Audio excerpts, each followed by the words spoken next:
everyone, and welcome to Crime in Court. This is the 1996 trial of the Menendez brothers, California versus Erik and Lyle Menendez, on trial for the homicides of their parents. We know they did it, they admit to doing it, they claim they did it out of fear due to the lifelong maltreatment that they received at the hands of both of their parents. And we went through that at length. We discussed it when we streamed through the first trial. We were able to watch it. Unfortunately, this time we don't have video. Judge Weisberg, in his infinite wisdom, decided that there would be no video in this second retrial. As you know, it ended in a mistrial in the first trial, so now they are on trial again in 1996. And some of the people are the same, some are different regarding the lawyers. Judge Weisberg is presiding again. Leslie Abramson is still Erik's attorney. However, we have all new attorneys for the other side. And now that I mention that, let me pull up all of their names here just so we can refresh. I didn't have it with me, so bear with me. All right, so for the people of California, we've got Gil Garcetti, Carol Nahara, and David Kahn. Then for Lyle, we have Michael Judge, Charles Gessler, Terry Towery. For Erik, we have Leslie Abramson and Barry Levin. And then, like I said, we have the judges back. This particular trial went from October 11th, 1995. We started. And then it went through, sorry, I feel like I have a fuzz stuck to my lip. It lasted until April of 1996. So that is the timeline or the time length of our trial. So we are actually still on day one. Or no, I'm sorry, we're on day two, October 12th. So we've already gone through opening statements for both sides. There are in this trial, the difference in the first trial, there were two separate juries and two separate sets of attorneys for the brothers. And in this trial, there is one jury, but then still the separate attorneys. So hope that makes sense. Why they did it differently this time, I'm not sure. I'm sure there were some pre-trial rulings that made that decision happen. I'm not sure. But so right now we're going to pick up where we left off in the last episode. We went through Lyle's opening statement, and then we started with lead detective Leslie Zoeller. He's the first person on the stand. We're going to read through all of his, and then I'm going to have you guys decide who else we're going to have from the state's witnesses to come on the stand for week one, because we're still technically technically I think it's week two. But anyways, so let's get started. All right. So when we broke from the last episode, we completed the morning session of trial. So there was we're reading through the argument here because you guys, many of you wanted that. Also, you all want the entire testimony of Detective Zoeller. So we are going to read through that. So this is going to be the afternoon session of that morning when Zoeller took the stand. So continuing on, the court says, all right, any brief matters that counsel want to discuss before we resume with the testimony? Ms. Abramson says, that I think Mr. Levin has the most important one, Your Honor. Mr. Levin says, yes, Your Honor. With respect to a transcript that was provided just this morning, that was provided to the defense just this morning, it was a transcript prepared by the prosecution which purports to be the 1211 tape. Over the noon hour, I attempted to compare the 1211 tape Exhibit 322, which was entered into as an exhibit on November 29th, 1993, of the 1211 tape to the document that was provided to the defense just this morning.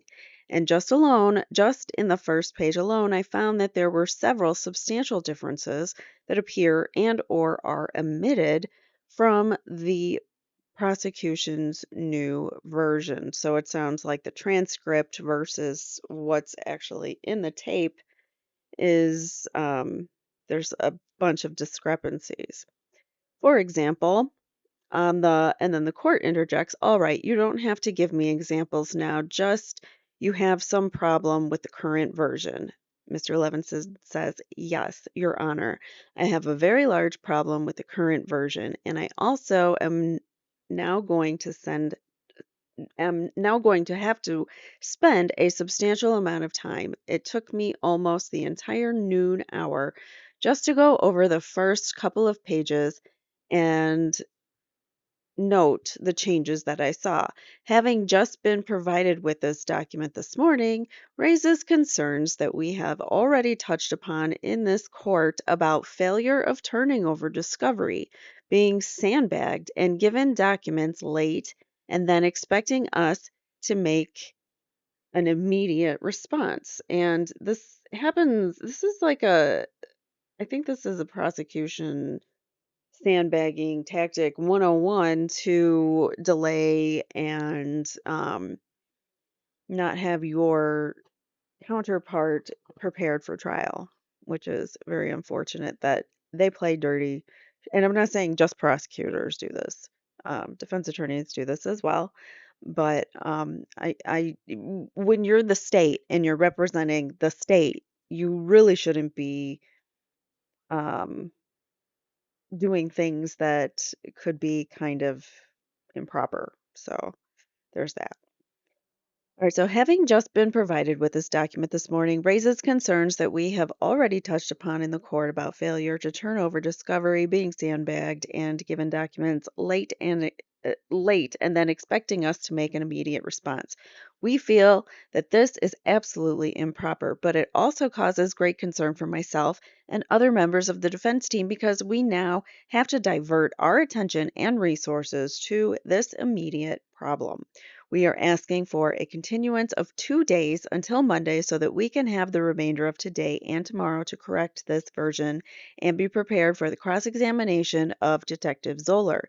And we're asking for the court to sanction the prosecution by informing the jury that the reason for the continuance is due to their failure to turn over discovery that should have been turned over to the defense in a timely fashion, and that because of this failure, we're going to have to recess this trial to allow the defense to review the document just provided to the defense.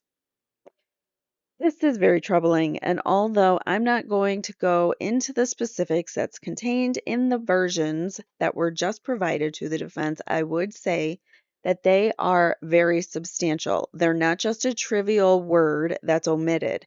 We're talking about changes of words, meaning of entire sentences, and I have no idea where it was that the prosecution got this new version from. The court says, "What's the people's response?"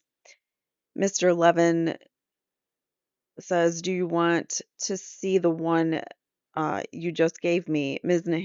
So he was asking Ms. Nahara, "Do you want to see the version that you just gave me?" And she says, "No, I want, Your Honor, my understanding of the tape in the first trial is that the transcript that we were provided with was the transcript of the first trial. We got that. We also took the tape and listened to that and compared it to this transcript. My understanding was that there was no changes to be made on the transcript, and my understanding was that the transcript that we have given to counsel was the transcript that we used in the first trial." The court says, "All right, if that is," Ms. Nahara continues, "Counsel, court says, if that is your understanding, you can spend a little time comparing the two." And Ms. Nahara says, "If I may, Your Honor, also in the transcript from the first trial, there were some handwritten notes with which basically give some instructions, which my understanding is that some were agreed upon, but some weren't agreed upon, and everything that was agreed upon in the first trial is what was in the transcript that was provided to us. That's this one, 322. The court says, "Okay, which exhibit are you referring to that was given to the jury in the first trial?" Mr. Harris says, "My understanding, Your Honor." The court says 322 is, Mr. Khan says, is that 322 was okay. Um, the court says, and you're saying the current document that you provided to the defense this morning is an exact copy of 322? Ms. Nahara says, "When I say exact copy, Your Honor, if you look at 322, it was argued about and changes were made, and people wanted things out and people wanted things taken out. And Mr. Kuriyama explained to us, and the copy that we were provided." Mr. Kuriyama was the attorney or prosecutor on the last in the 1993 trial. And the copy that we were provided with, I was told, was the copy that went to the jury. I then took this and listened to the tape, and it appeared to be the same, and I was never told there was anything else to be done with it. The court says, "So what you're saying is you took the handwritten corrections off of 322 and typed them into the current document that you provided to the defense?" Ms. Nahara says, "Okay, what I'm saying," the court says, "is that right? You understand what I'm saying, Your Honor. You understand what I'm saying, Your Honor. There were some handwritten corrections on 322 that were accepted and some that weren't. My understanding is that our predecessors made the final copy that the court wanted, and that is what we were provided with. That's what we made copies of and provided to the court. I also, to make sure of that, listened to the tape to make sure it matched this tape." The court says, "Okay, so you had a completed document already typed. You didn't correct anything or change anything?" "Right, Your Honor. What you had was what you thought was the exhibit given to the jury." "Correct, Your Honor." "Okay, well, 322 went to the jury. That was the exhibit that was received in evidence. Do you believe that what you have is 322? Ms. Nahara says, "What I thought, my understanding, this is what I told Your Honor. This is what I was told, Your Honor.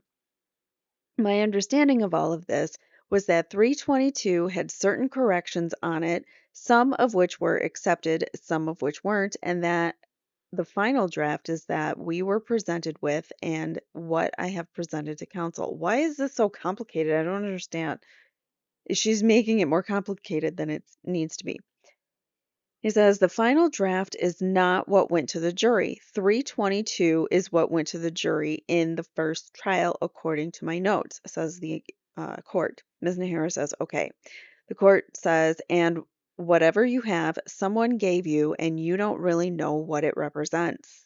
Ms. Nahara says, "Well, my understanding of what we had, Your Honor, from Mr. Kuriyama is that it was the final draft of what was going to the jury, all typed up." The court says, "That's fine, but," and Ms. Nahara cuts him off and says, "That was my understanding."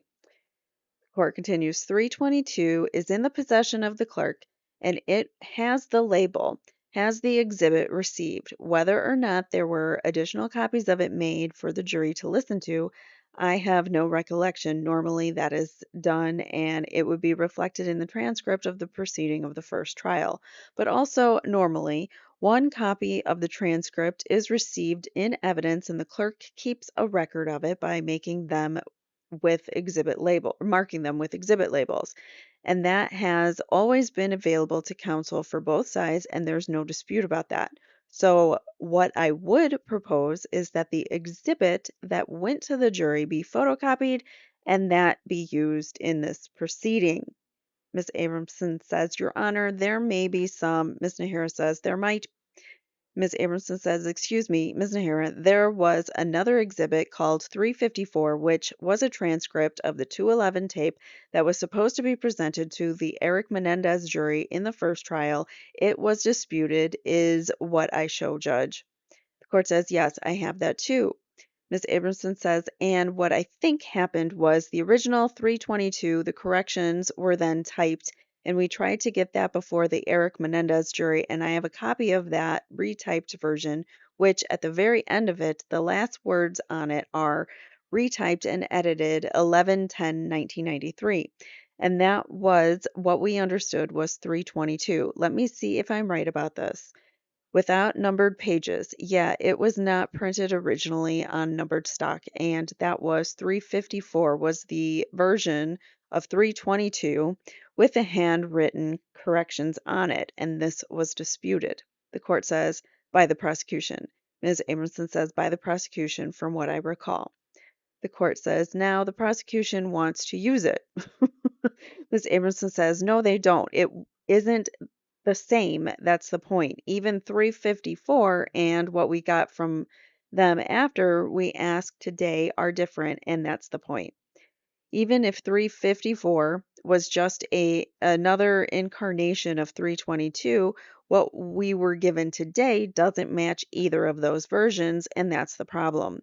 And now we need now we need time to go through and find out where they're getting theirs from, to have a settled transcript upon which we can all agree, and if we can't agree upon which the court makes the final determinations as to accuracy.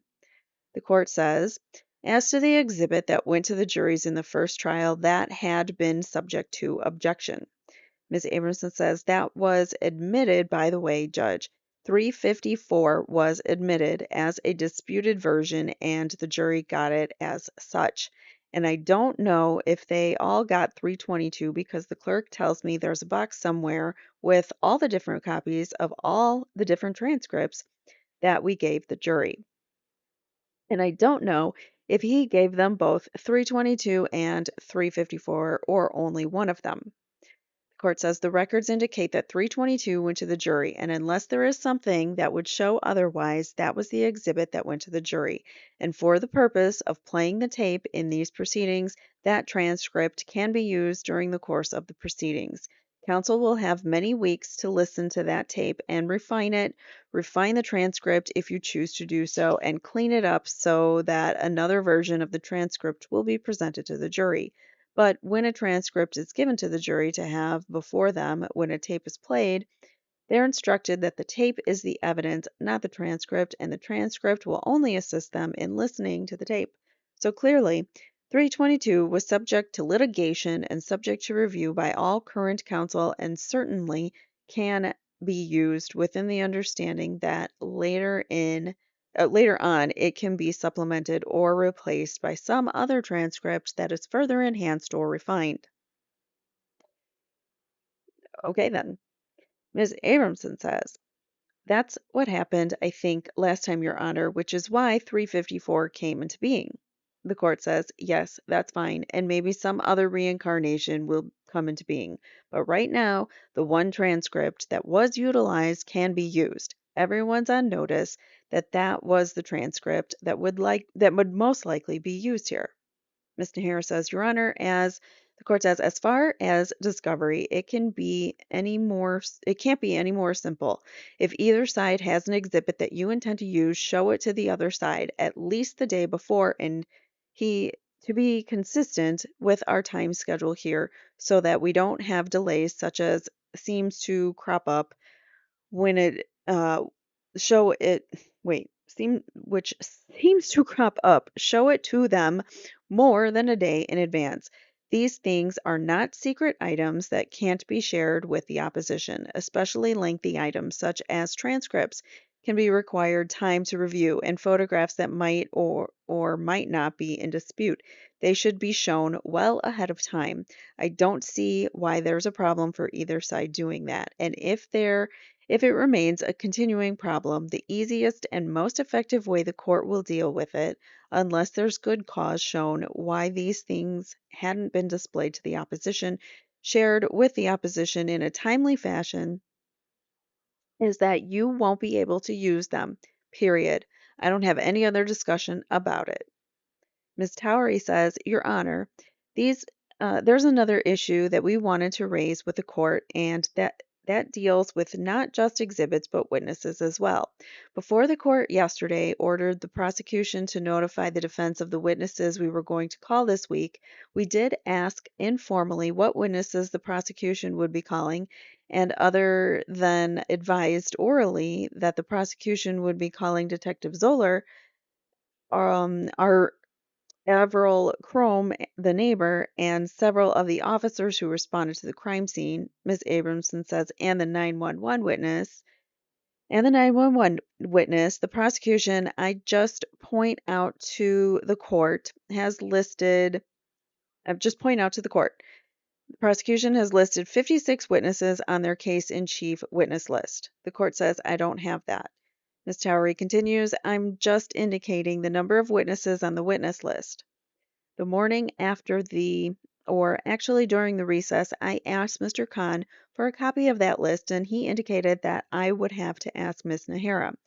I did ask her for a copy of the list at the recess before Detective Zoeller began testifying, and she indicated to me that those were due Monday and acted as if she did not know what list I was talking about. Wow, so we're already having some problems here. Professionalism has already gone out the window. I told her the list that the court had ordered that they provide to us this morning, listing witnesses they were going to be calling this week, and she then provided me with a list which had been prepared for the week of October 10th. The title of it is Witness List for the week of October 10th, 1995. That list contains 8 names, which include Detective Zoeller, Avril Crom, and one of the officers who was present at the scene, but also includes several other witnesses, Perry Berman, Mr. and Mrs. Wright, and Howard Whitkin, who are witnesses who clearly are being called out of order, perhaps not Perry Berman.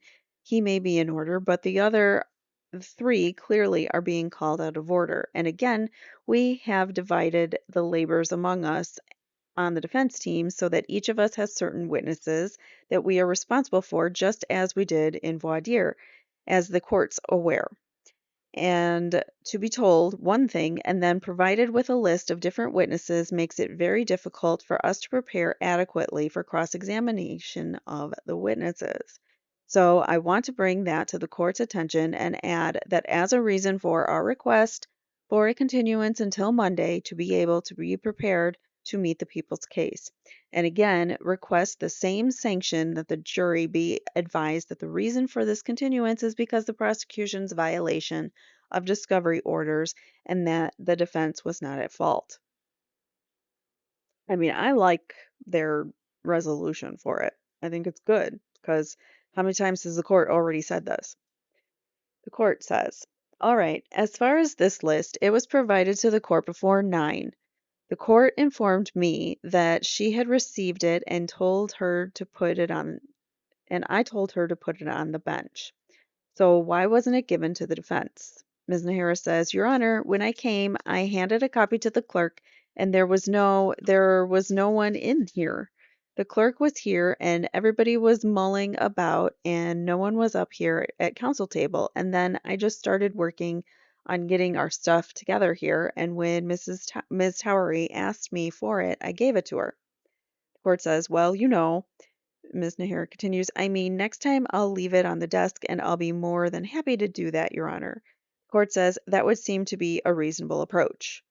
Ms. Nahara says that's fine. The court says the table doesn't seem to move too much. He's trying to make a joke. And Ms. Nahara says, that's fine, Your Honor, we can do that. The court says, all right, as far as the request for a continuance, which witnesses do you expect to testify this week? Ms. Towery says, we expected the witnesses that the prosecution told us would testify, Detective Zoeller, the police officers, Avril, Crom, and the 911 operator. The court says, all right, and when did you decide to change your list or the schedule of witnesses? Ms. Nahara says, Your Honor, we didn't change our schedule of witnesses. We are still calling those people, but those people we're not calling to fill up what we thought were going to be Thursday and Friday, so we added some people. The court says, but you didn't include all the officers. Butkus is the only one you're going to have testify? Right. And then you have Zoeller and Butkus, and that's it? Right. Then Mr. Crum or Ms. Crum? Correct, Your Honor, and that's what we said. But what won't fill up are 2 days. It might now, though, because we're ready on Thursday. Hold on, I just want to pull up um, the schedule of who did testify here. As a reminder, I have a Google folder, I guess, that has documents for everyone to view whenever they want to. I have all of the appellate resentencing documents, all, well, not, I'm adding the trial transcripts as we go. So right now we just have October 11th and 12th. But eventually all of them will be uploaded here. And then this uh, spreadsheet is I went through all of the transcripts and the witness lists. I made a schedule of all of the witnesses. So week one is technically opening statements and Detective Zoeller. So he's on the stand for a while, a couple days, but we are going to go through it all. And then the following week, here are who we have. So we have the dispatcher for Beverly Hills.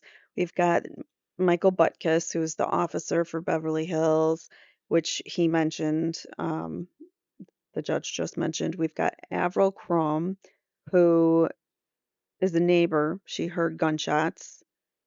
Perry Berman is the tennis coach, and they used him for the alibi. The brothers used him. And we have another law enforcement officer, which they said they weren't going to call any others, but we've got Sergeant Thomas Edmonds. We also have Clara Wright and Randolph Wright. These two did not testify in the first trial. So everyone I've mentioned so far has testified. These two have not. They actually spoke to the brothers the day after the homicides, and they are the parents of their friend Billy, the brother's friend Billy, and they came to the house the next day to pick up a tennis racket or something. So they actually had interactions with the brothers. We're going to hear from them. We're definitely going to read those because we didn't hear them in the first trial. And then we also have, so this is week 1 and 2. Carlos Baralt and Howard Atkin. Whitkin, sorry, Whitkin, not Atkin. Um, so Carlos Baralt is the uncle, and Howard Whitkin is the IT consultant. So those are the people that we have coming up. And by the way, these are the page numbers. So if it says, Christine Nye, she testified on October 16th, then her direct testimony would be on page 2. It would start on page 274, and then cross testimony or cross examination would be on 284. Just if you're wanting to read my spreadsheet here. So, anyways, there you have it, and so we have an idea of who does testify. So week 1 is just Zoeller, unless somebody sneaks in out of order, but let's see. I don't think anybody else came to the stand. So the court says, and then you have Mr. Berman. Ms. Nahara says, right. The court says, and who is the next witness after the police officers and the neighbors? Ms. Nahara says that would be Mr. and Mrs. Wright. So those are the new individuals coming in who are parents of Billy, the friend of the brothers. The court says, okay, and again, today's the first time you told the defense that you were going to do that in this schedule? Right. Is that right? Ms. Harris says, right. That's when we learned, actually, we might do this. It depends on whether we have the time, and if you need us to fill up the time, we'll call these people. The court says, it's not a question of needing to fill up the time. The jury is here. We have full days, and hopefully we'll have testimony that will occupy each moment that they're here. Berman is a potential witness. Is there some reason why he couldn't be called after the neighbors, and the police officers? Ms. Abramson says, we're not ready on him either.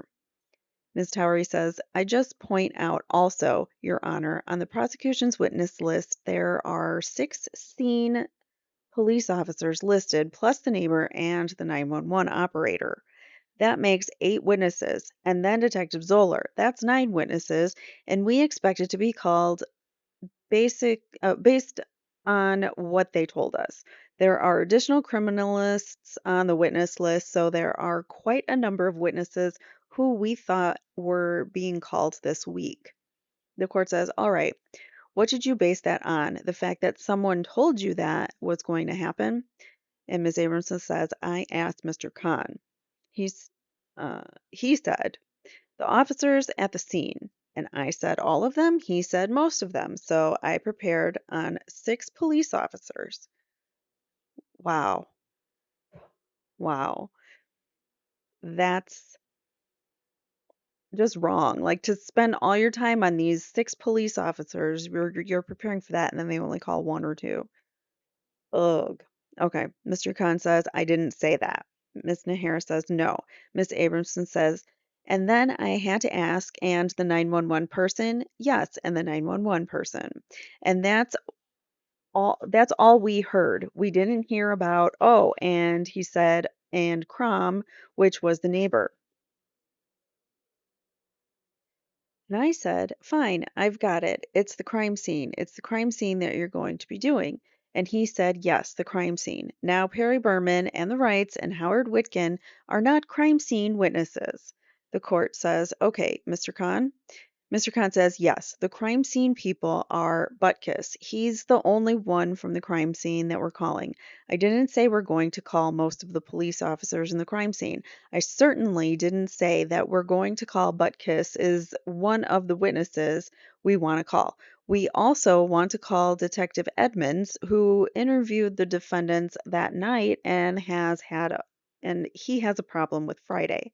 We are juggling these witnesses from day to day. We are constantly getting new information every day about the sequence of our witnesses. And my plan concerning the sequence of my witnesses changes from morning till afternoon so what we have here is what we call on I don't know why I can't read. So, what we have here is what we plan on calling of the next 7 witnesses if things work out. And if we can squeeze these people in today and tomorrow, these will be the people that we're going to call. And as it now turns out, I believe Ms. Abramson just indicated that she's going to spend the rest of the day with Detective Zoeller. If she's going to spend the rest of the day with Detective Zoeller, then that this problem is moot at this point. We're only going to get to a couple of these people tomorrow. The court says, well, how much longer do you have with Detective Zoeller? Mr. Khan says it's going to be several hours. We have on your direct, on my direct, we have the December 11 tape that we want to play. We have the crime scene video. We have the September 17th videos with both of the defendants. We would probably take the rest of the afternoon with Zoeller. We'll probably go into the morning with Zoeller alone. The court says, all right, then you have after him Butkus from and Nye. Is that right? Ms. Nahara says it's Chrome, Nye, and Butkus. Actually, it's Chrome, Nye, Berman, and Butkus. See how it keeps changing? Ms. Berman says Ms. Abramson says Berman is what we're objecting to. The court says it seems to me that the defense is aware of Mr. Berman and his testimony. If it starts in the afternoon tomorrow, we probably won't finish. So at this point, I don't see any reason for any delay in the proceedings. There's a delay occurring right now because of this debate. Okay, so maybe things need to be decided before you bring the whole jury back in. As soon as either side, whichever side is calling witnesses, learns that there is a change in the schedule of witnesses, it's certainly your obligation to notify the opposition so they can be prepared with their material. I don't view this as a situation where there's any grounds for a continuance. If the prosecution elects or the defense elects to call a different witness out to the otherwise anticipated sequence, You folks are prepared on the entire trial, not just one witness or two witnesses, and the most the court would be inclined to do is accommodate counsel to obtain the materials that you need to examine a particular witness, not a delay to let you catch up on whatever reading material you haven't already read. This case, wow. So it that's like such a dig at the defense when you've just given us a transcript that I've never seen before, or the prosecution has just given us a transcript that we've never seen before. We're trying to figure out if it's even relevant or, if we have objections to it because we're just seeing it now for the first time. And this isn't the first time that the judge has told you not to do that. So why are you allowing it again and again and again and again? And then he's, like, making it like it's the defense's fault because they want to read the material. That's garbage. Alright, so this case was was ready to go to trial, and counsel were fully prepared on all the witnesses. So I'm not going to grant any continuance on that ground. Ms. Abramson says the court should be aware, however, that the file is 300 volumes of notebooks, that such as what's on the desk right now, and at least from our perspective, the public defenders have their file across the street. I've got my file 10 miles away. The court says, so I said I'd give you a little time to get your materials, but I won't give you a delay to read the material again or whatever else you might need to do. As far as I'm concerned, you read it more than a sufficient number of times to be ready for the whole trial. Miss Abramson says, I have it totally memorized, Your Honor, totally memorized from the last time. The court says, anything else at this point before we resume with the examination? Let me say this. On the tape of Erik Menendez in September in New Jersey on page 30 or 31, the reference to the Calabasas incident, the defense is at fault for not objecting to that earlier, but it seems regardless of the lack of timeliness of their objection, it's something that could be easily dealt with by deleting just that small portion of the transcript on the tape appears on page 31, line 15. It's just one line, and then everything else would stay. While we're proceeding, perhaps one of the assistants to the prosecution can work on that a little bit while we're dealing with other matters. Saberson says, Your Honor, for clarity's sake, would the court read into the record precisely what words should be deleted so we don't have any further misunderstanding? The court says, let me hear the people's position. Mr. Khan says, my only concern is we have to edit the tape now and don't know if we have the facilities to do it. The court says, check down in the DA's office. They used to have the facility to do minor editing. Mr. Khan says, in the criminal courts building? The court says, no, here in the building. They used to anyway. Mr. Khan says, all right, we'll check on that. The court says, I'm just redacting a very small amount on page 15, which says, Miss Abramson says, line 15, Your Honor. Yes, line 15, page 31. My parents basically made us get one after the Calabasas thing. The whole line? That's it. Thank you. We would also ask, Mr. Khan says, we would also ask that the court release to us Exhibit 322, which is the statement of December 11th, since this is the one that went to the jury with the handwritten corrections. We would ask that we be able to use this one. We'll make copies of this one and make copies of this one, give copies to the jury. The court says it will be released for the purpose of photocopying. Mr. Khan says, thank you. The other issue is with regard to the two photographs that we sought to use this morning, we sought to determine if there are any other substitutes for these particular photographs. I don't think that there are any photographs which depict the items that we want to display to the jury. That is property item number 5, which is depicted in People's Exhibit number 29 alongside And the court interrupts him and says, "Let me stop you. I'm familiar with the exhibits and I'm not going to foreclose argument on it and further discussion, but I don't think it has to be done right now. We can do it at the end of the day so that we can get the jury back here and hear other testimony, and they can hear other testimony. But keep it in mind and bring it up at the end of the day so that we can resolve it." And defense counsel, I see, is going through their crime scene photographs. They can find something else. We'll deal with it. We'll deal with it later, though. I don't want to consume any more time now. Let's get the jury out, please. Ms. Towery says, "Your Honor, can I ask one more question just for clarification? Is Mr. Khan indicating the rights and Mr. Whitkin will not be called tomorrow, or is he indicating that maybe they will and maybe they won't?" The court says they might be if there's time to fill after these other witnesses have been completed. Ms. Towery says, "Thank you." All right, let's get the jury out. All right, Ms. Nahara says, "Your Honor, we also just learned right now that Mr. Berman is not available tomorrow." The court says, "Is not." Ms. Nahara says, "Is not." That's what I mean by this is very transitory. And then the jury enters the room. So, okay, lots of argument about witnesses and what's going on there. And as you can see, there's already quite a bit of friction between the two sides, and we're just getting started. We're literally on day 2. All right, so the court says, "Okay, the jury's back. Good afternoon. We're going to resume now with the testimony of Detective Zoeller, who's still under oath. You may continue your direct examination." Mr. Khan says, "Thank you." Detective Zoeller, you described for us this morning the damage that was done to the 2 louvered windows in the den.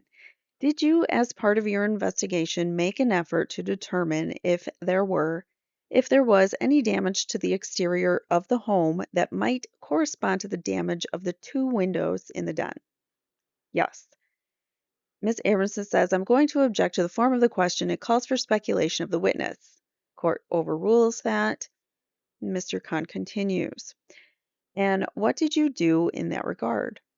"Well, I mean, the Identification Bureau, myself and my person went to the exterior of the house to see if there was any damage at all. The only thing that we observed as entrances to a tree that was on the south border of the property."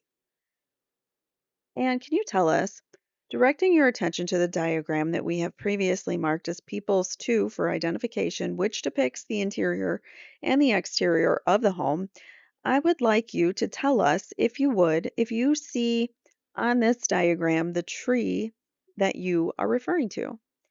Yes, it's in the green square portion, the round shrubbery type tree that's on the south portion of the property. And once again, if you would, now that you have seen the photographs of the damage to those 2 windows, would you please point out on this diagram once again where those 2 windows are?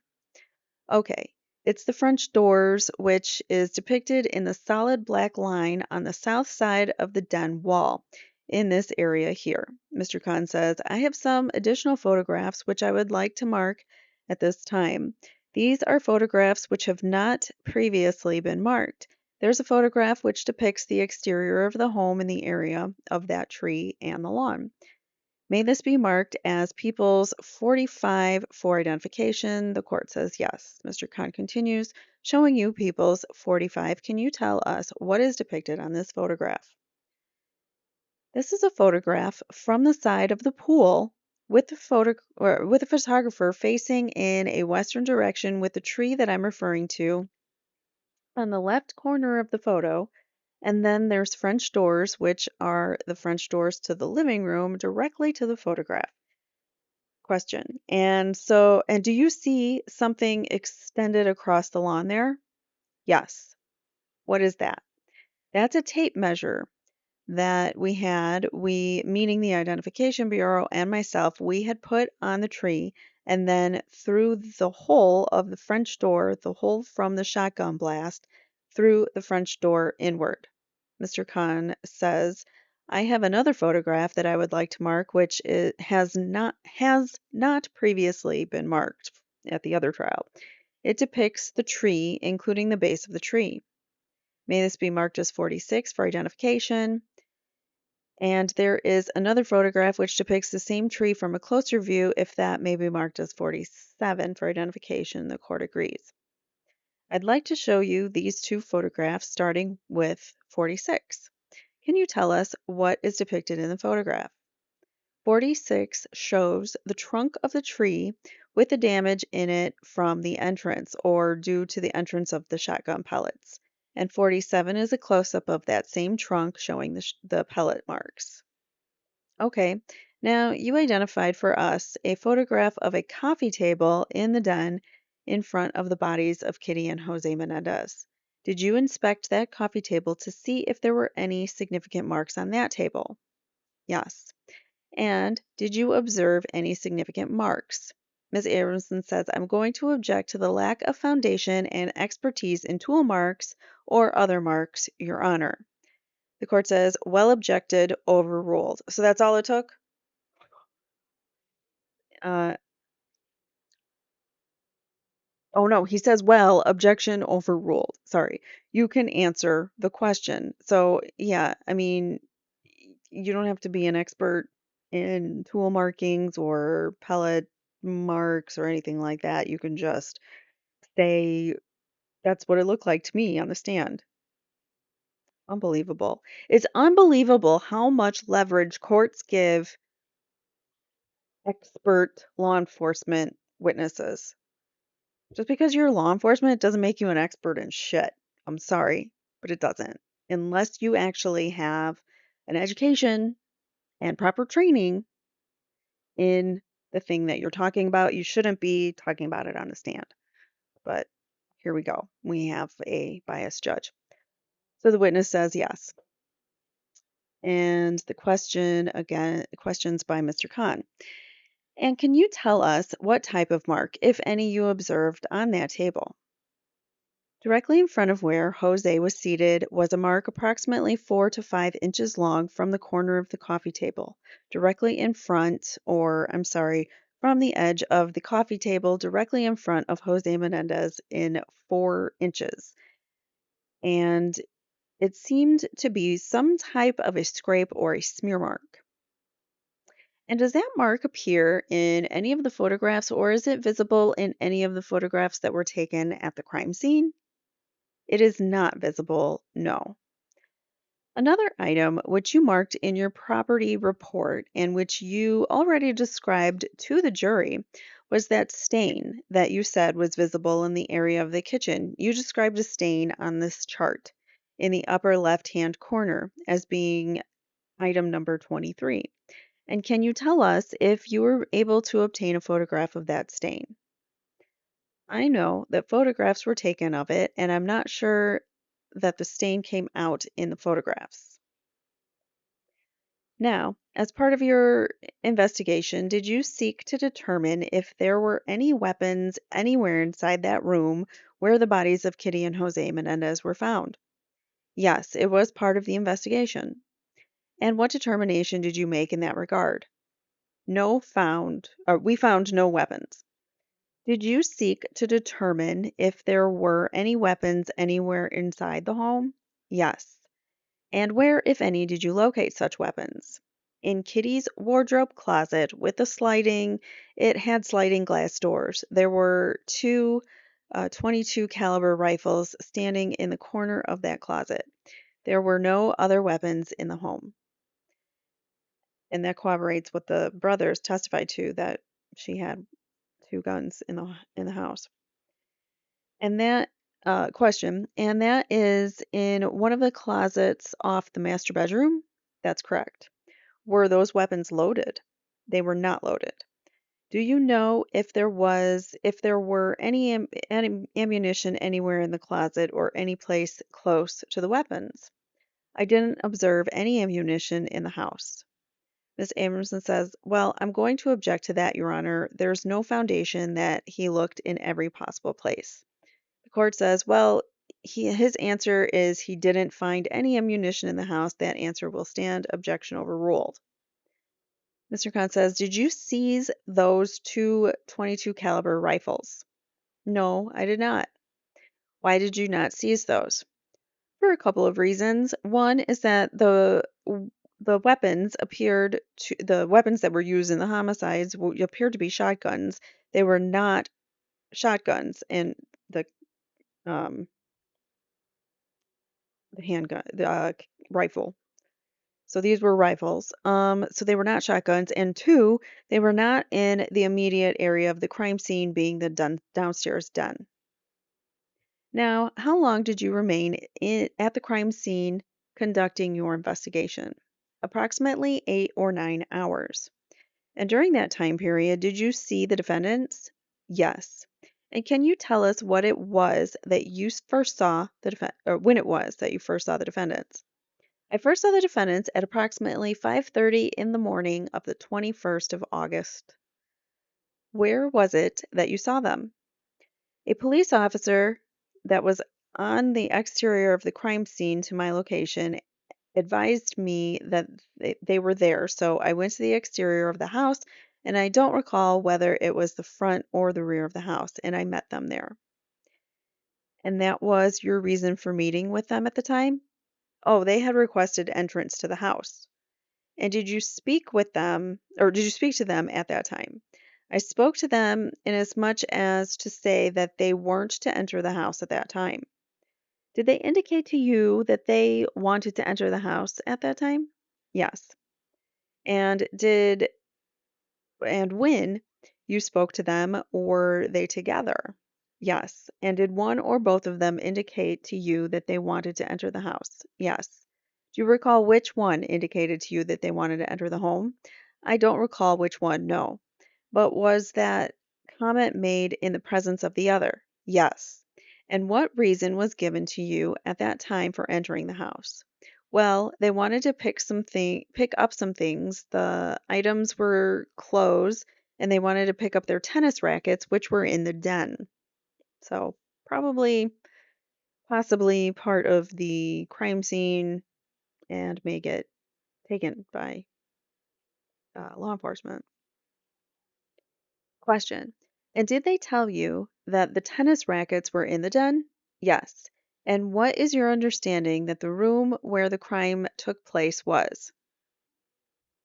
Was was it your understanding that where the crime took place was the den? He says yes. And approximately what time was this that they wanted to enter the home to pick up their tennis rackets? Approximately 5:30 in the morning. Jeez. I mean, these guys are 21 and 18. I don't know too many 21-year-old and 18-year-olds that would be up at 5:30 in the morning out to get their tennis game on, unless you even after their parents are gone, but their parents instilled so much into them, like you have to be good, you have to always succeed, you have to be doing things, you have to be out there and playing tennis 24/7. So they're up at 5:30 in the morning trying to play tennis just the day after their parents' demise. Ms. Abramson says, I'm going to object to the form of the question. First of all, it restates, and second of all, it omits the other items. The court says objection overruled. So far, how many sustains has she gotten? I think maybe one during like opening statement, which is like a nothing. He's like, yeah, I'll just give it to her. All right, so the court says, what time was that? The witness says approximately 5:30 in the morning. Mr. Khan says, now, do you recall whether or not the coroner's office had arrived at the crime scene by that time? He says, yes, they had. And what role does the coroner's office play at the crime scene? Once it's determined that somebody has died, then the coroner's office has control of that body. The police departments are not permitted to do anything with the body, so it's their role to conduct their investigation of the mode of death, the collection of evidence of the bodies, and to transport the bodies. Do you recall whether at the time that the defendants wanted to get back into the den, that the bodies had already been removed from the crime scene? I believe they had, yes. What did you tell the defendants in response to their request to into the den? I advised them that the police department was still conducting the investigation, the crime scene investigation of the room and the house, and that we weren't ready to relinquish it to them at the time. I advised them to come back at approximately 8:30. And did they leave at that time? Yes. Did they return some time later that morning? They returned at approximately 8:30. And did you see them at that time? Yes. What did you see them do at that time? Well, at approximately 8:30, I relinquished the house to them, and I don't think we stayed much longer than that.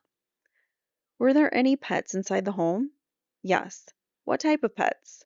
There were two dogs inside the home. What type of dogs were they?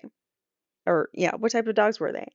I don't remember recall the breed of the dogs, just small brown, which was in a carrier in the master bedroom. And then when I arrived there, that's the only dog that I had seen. And then later I determined that there was a puppy, a black dog that appeared to be a bigger dog than the brown dog. Did you see the dog that day? I did see the dog later, yes. Where did you see that dog? I first saw it in the guest house.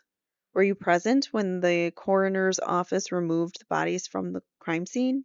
Yes. Did you see what, if anything, they did with the bodies prior to removing the bodies? Yes. And what did they do? They checked the body for any physical evidence. They take fingernail scrapings. I don't think they took any hair samples at the time, but they took liver temperature. And I believe they took some sample or some photos at that time. And then they transport the bodies or body or bodies in this case. So to transport the bodies, do they put the bodies in some sort of container? Not a container necessarily. What they do is they have a wrapping. It's almost like a colored sheet.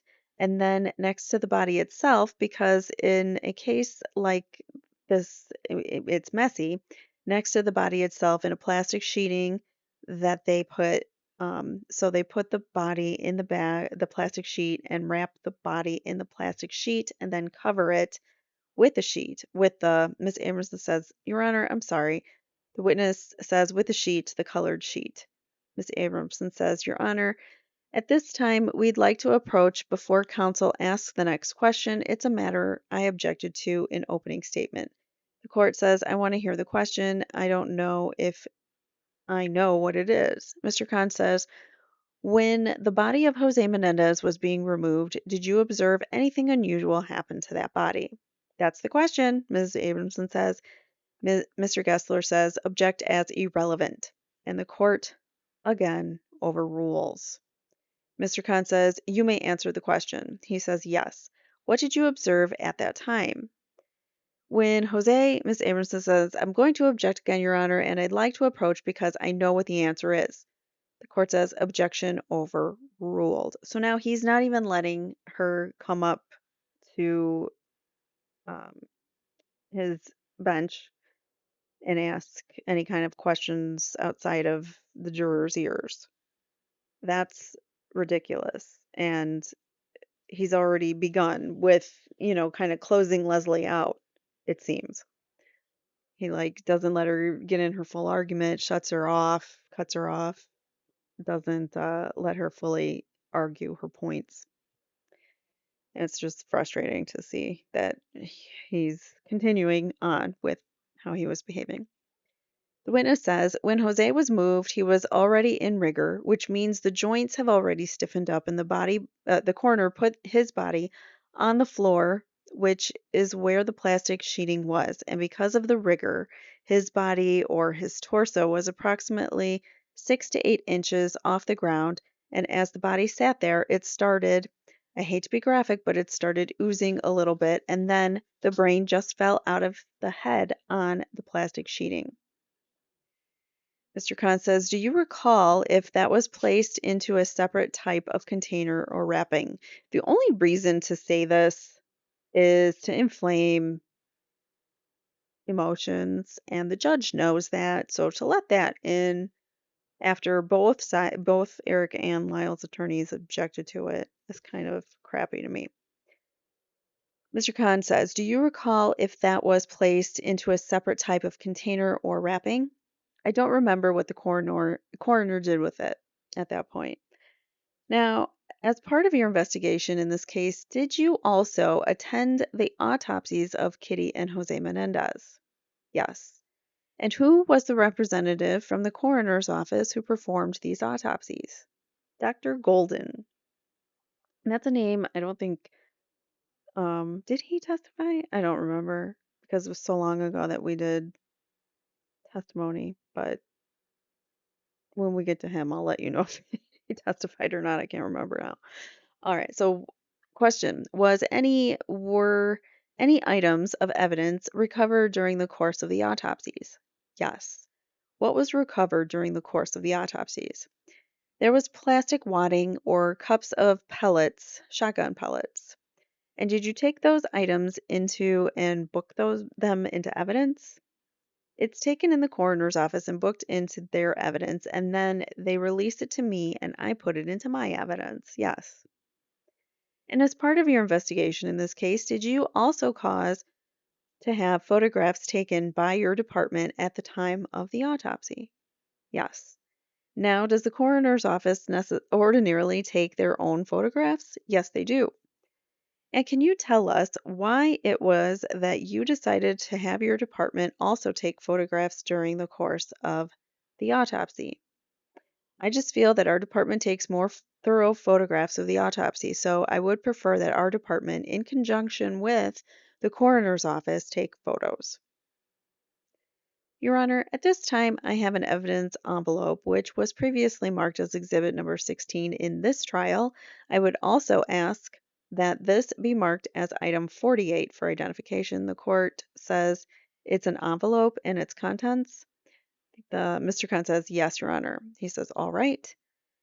Mr. Khan says, Detective Zoeller, I'd like to show you what's been marked as 48 for identification. Do you recognize the envelope and the contents which I am showing you at this time? Yes, I do.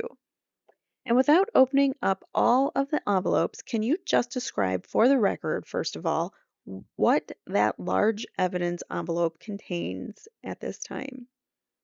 It contains all the evidence from the crime scene items 1 through, without counting them, I guess I should count them. There's 19 items here. Okay, now do you have a property report which corresponds to each of the items that were recovered from the crime scene? Yes, I do. And I would like to go through these envelopes with you, and if you need to refer to your property report, you may do so. I'd like to direct your attention first to item number. Mr. Gessler says, may we approach, Your Honor? The court says yes. So Mr. Khan says 16A. I'd like you to take a look at that and please tell us if you recognize what is depicted if it is visible through that envelope. Yes, Exhibit 16A is a single shotgun pellet. Ms. Abramson says, Your Honor, could we ask that we use numbers, new numbers, or the way it's going, 16A, I believe, is the old number? The court says, yes. There are various envelopes within the larger envelope that have designations alphabetized. The exhibit, with the exhibit numbers.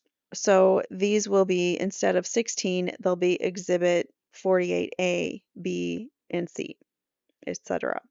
Mr. Khan says, all right, can you tell us where that item was recovered from?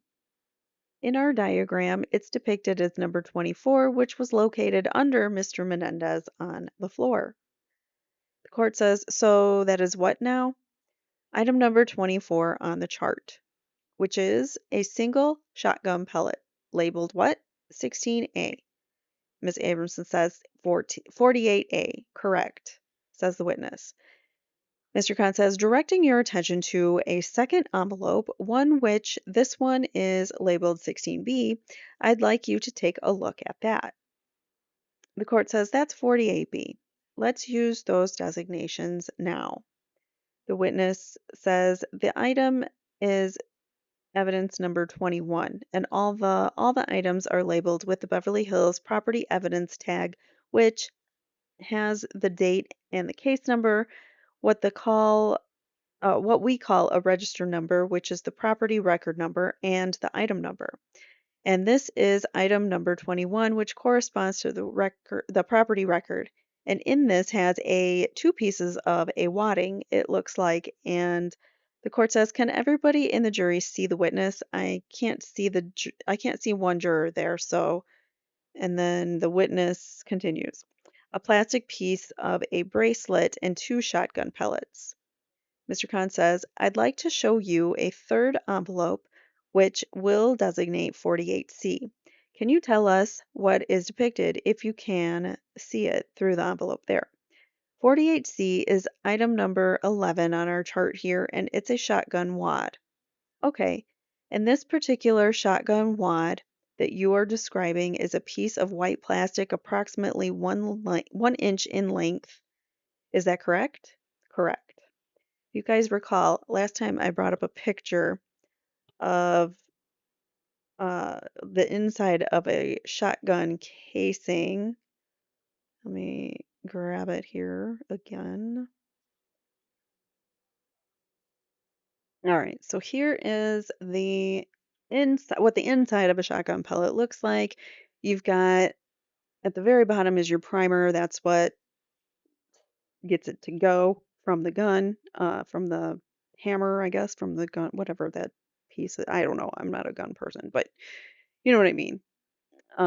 So from being fired from the weapon, the primer ignites the gunpowder. There's wadding here, which is the plastic, or it's either plastic or some kind of fibrous material that is used as a spacer between the gunpowder and what's up top, which are the pellets, the projectiles. So this is what they're talking about when they says like one particular pellet, that's one of these little beady beads, one of these balls. It's like a BB, like a metal BB almost. It's a pellet. So the bird shot and the buckshot, there was, they use both kinds of ammo in this case.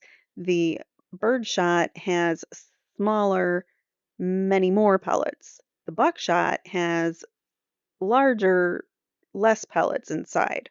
So that's kind of how you can remember it, and that's how Mr. Khan described it in the beginning, which I thought was an easy way to describe it. And the buckshot would be for like your buck, your big game. You would do more damage with the bigger pellets. Birdshot, obviously, birds. You would do less damage, but it spreads more. So you would get more if the bird flies and you're not quite as, accurate on your target, your pellets still might get it, if that makes sense. So that's kind of an overview from not a gun person. So don't quote me on anything I just said, but that is my understanding of it.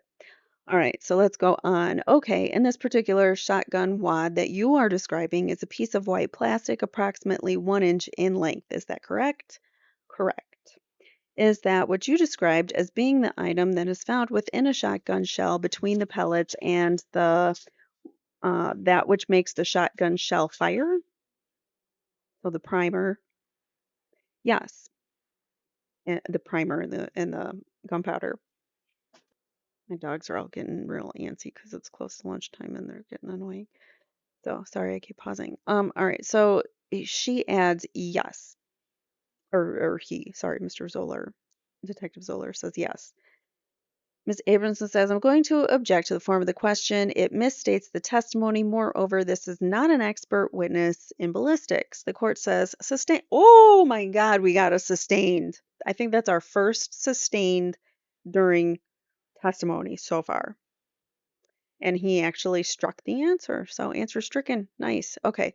So Mr. Khan then asks, "As you previously described, A wadding, what is your understanding of where in the shotgun shell the wadding is found? Ms. Abramson says, I'm going to make the same objection now based on lack of foundation. Court says, well, he's already testified about this, Mr. Khan. I assume you're going to have someone who's a specialist in the field describe this. Mr. Khan says, yes, Your Honor, I am. So he better have an expert, ballistics expert to describe the gun powder, the gunshot. All right, let's move on to 48D. Would you please take a look at that and tell us what it is that you're looking at there? 48D is evidence item number 3, which is a single shotgun pellet. And the location found is designated by the 3-inch on the chart. Mr. Khan says, showing you what will be designated for 48E, can you tell us what that is? It's item number 14, which is a shotgun wad. And can you tell us where that was recovered from? 14 was found in front of the couch to the left of where Mr. Menendez was located. Okay, directing your attention to what will be designated 48F, can you tell us what that is? 48F is a shotgun wad, evidence number 20, which was located next to the south wall and the green cushions on the floor. The envelope, will be designated 48G. Can you tell us what that is? 48G is evidence number 4, which was located on the couch designated by the 2 number 5S. And it's a piece of plastic wadding and a piece of the white bracelet. The next envelope is what will be designated 48H. Can you tell us what that is? It's evidence number 18, which is a shotgun wad and found on the east wall of the floor designated by the 18 on the chart. A lot of this can be kind of boring, sorry, because especially because he's the lead investigator, they're trying to get in all of the evidence through him, or a lot of the evidence through him. So a lot of this is probably going to be bringing evidence in. And then at least once we get to cross-examination, it shouldn't be as bad.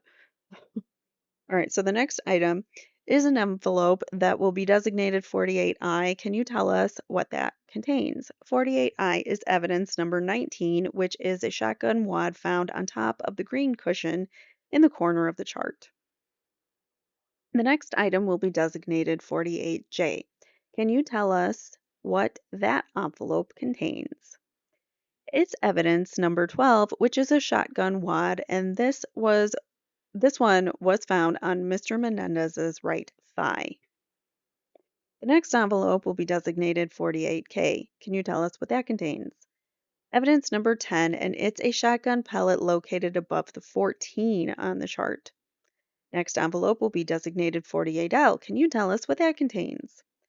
Evidence number 15, which is a shotgun wad, and 15 is located. It is in front of the couch where Mr. Menendez was.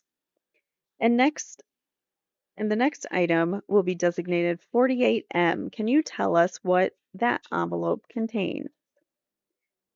It's evidence item number 17, which is a shotgun wad, and it's located above 18 on the east wall on the floor. The next envelope will be designated 48N. How many of these are there? Sorry, I had to pause because the dog's pacing. The next envelope, I don't know where I left off, so I'm just going to start from here again. Next envelope will be designated 48N. Can you tell us what that contains? It's evidence number 2, which is a shotgun wad located inside the entryway of the floor on the chart. The next envelope will be designated 48O. Can you tell us what that contains? It's number 22 in the evidence taken, and it's a shotgun wad found in the southeast corner of the room on the floor. The next envelope will be designated 48P. Can you tell us what that contains?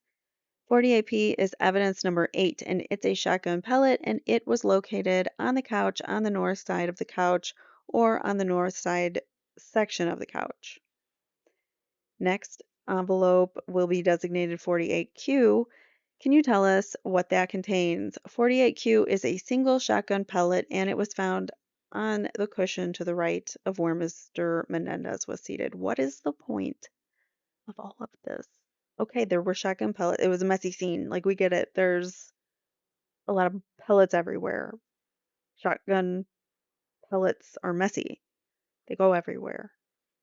Like, why do we need to see every single one specifically? I don't know, but I guess they're trying to paint a picture about how brutal the crime was, because that was always the thing, and always make you feel sorry for Mrs. Menendez when I don't feel sorry for her after watching the trial. All right, so the court, what number was that? Item number, witness says Q. The court says the exhibit number, number 6. And Mr. Khan says the next envelope will be designated 48R. Can you tell us what that contains? It's evidence number 13, which is a shotgun wad located or found under Mr. Menendez's right hand. And the next envelope will be designated 48S. Can you tell us what that contains? It's item number 4, evidence item number 4. It says single shotgun pellet and it was located next to Mr. Menendez on the couch also. You may return those envelopes to the larger evidence envelope 48 at this time. Now, you indicated that as part of our investigation into the case, you conducted or had made a videotape on the crime scene. Is that correct? Of the crime scene. He says that's correct. Your Honor, at this time, I have a video. I would like to have this marked as People's 48 for identification. The court says number 49. All right, so I'm showing you People's 49 for identification. Can you tell us if you recognize what I'm showing you now? Yes, it's the crime scene videotape that was done on the morning of the 21st of 1989, August 21st at 722 North Elm Drive, and it's so labeled. Mr. Khan says, Your Honor, at this time, I would ask that we be permitted to move the exhibits that are on the board and to move the television out in front of the jury so that we could play the videotape. The court says the equipment's all set up and ready. Yes, let's just get it going. Okay. So they get it going. How long is the tape? The court asks. This is approximately, the witness says, I think around 40 minutes. 40 minutes. The court says, does anyone need a break before we start playing? Do you want a break? Okay, we have somebody who wants a break, so we'll take a break. Let's take a recess and we'll have it at 3 o'clock, or we'll have it at 3. Now that we have that jury room blocked completely. Okay, we'll be at recess until 3. Ms. Abramson says, Judge, can we approach informally about the positioning of this for a moment? The court says, let's just wait until the jury leaves. She says, yes. Jury finally leaves. The court says, okay, we're in recess now. Let's clear the courtroom. Ms. Amerson says, Judge, the problem is if I can have your attention because of the configuration of the courtroom right now with the television set there, Lyle Menendez and his lawyer can't see it. Mr. Khan says, we'll move it forward. He has to be able to see it. The court says, just move it forward to the point where everybody can see it so the jury and the alternates can see it. I want to make sure the alternates can see it too in the jury box. You can also move the one alternate seat forward. It makes it easier for that one person to see. Ms. Amerson says, Judge, would the court have any objection if we move the rolling board and put it in the back hallway and switch to using the tripod? It takes up less room. The court says if everyone can function with the tripod, I have no problem with that. Ms. Amerson says it's not really a tripod, it's an easel. Court says you guys can just work that out. Let's get this done first. The court says, okay, are we ready to proceed? Mr. Khan says, yes. The court says, all right, court is in session. Please be quiet. Please be quiet. We're going to start up here. Anything before the jury comes out? All right, let's get the jury out, please. The jury enters the courtroom. The court says, okay, the jury is back, and we're now going to resume with the trial. Is there some reason why people are talking in the audience? Let me ask the bailiff, is there some reason why people are asking or talking in the audience? All right, the bailiff is responsible for maintaining order, and if you see anybody talking, please deal with it. It's not the responsibility of anybody else. All right, we'll now resume with the trial. That was a dig at the bailiff. The witness is on the witness stand. You may proceed. Mr. Khan says, yes, at this time we'll play the recording, Your Honor. All right. It's the 49 minutes was played while the following proceedings were held. Mr. Khan says the following, okay, was played while the following proceedings were held. Mr. Khan says, at this time, I would ask you to describe the videotape that you're looking at. He says, okay, the photographer is walking into the front entry, this area here. That's the doors to the study. We see in this videotape articles of clothing that appear to be strewn about the home. Is that the way that the home was found at the time that you arrived that morning? Yes, it is. So you earlier described a bridge or a walkway on the second floor. Is that what you were seeing, what were what you were referring to earlier? Yes, it was. That room off to the left, which room is that? The room off to the left is the dining room door. Again, the door that's shown now is the study door, and then it's the front door, the inside of the front door. The doorway is into the living room. That's the door into the small closet here. So he's narrating as the film is playing, obviously. So we are clueless with what's happening. Question, and are the bodies of Kitty and Jose Menendez still inside the room? Yes, they are. Now we're walking into the doorway into the den. They're showing the television, which is depicted by the square here, and that's looking through or down this small hallway into the kitchen. That door to the right is the door behind the television, a little storage area, and to the back of the bar coming out, they're showing the bathroom, this area, and the stairs, again inside the den. All right, can you tell us what that appears to be on the television screen? It appears to be a spot of blood. Can you tell us what that appears to be on the floor there? Looks like one of the shotgun pellets or a wadding. I'm not sure. Was this videotape made before? I love how they call it a videotape. Was it made? Well, that's what they were back then. We didn't have electronic video like we do now. Was the video made before the photographs were taken depicting the items of evidence on the floor? It was taken after the original still photos, and then there are additional still photos taken with the number placards as they collected the evidence. Are those the cushions that you were referring to earlier as possibly being the patio cushions? Yes. And what do you see there on the floor? It's a part of the white bracelet behind this area. There's plastic wadding on top of the cushion. Do you see that depicted on he says item 19. Can you can you tell us what that is in the video? He says there's a blood spatter on the wall behind the couch in this area here. That's the really alley looking. I don't know. And then the question is that the rear of the property? That's the rear of the property. That's looking at the garage, which is below the guest house and the rear gates. So it's looking in the area here, walking up the stairs to the gate and then down the walkway towards the main house, which is the side of the guest house. That is between the guest house and the tennis court at this point. That's correct. In this area here, walking to the area, two stairs, grass area to the left, that's the door to the bathroom for the maid's quarters, the rear of the house. Again, looking towards the guest house, looking at the south property line. That line on the left there, That's this tree. The tree in the trunk has the pellet marks on it. That's showing on the side of the house, the living room, French doors, the den, showing the holes in the French doors, actually showing the trunk of that tree with the pellet marks on it.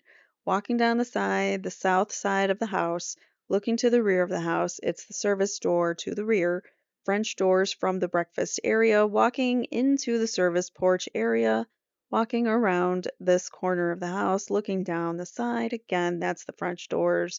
That's inside the living room through the French doors there, or showing the French door again in the entryway, looking at the front door, going to the study, back to the entry.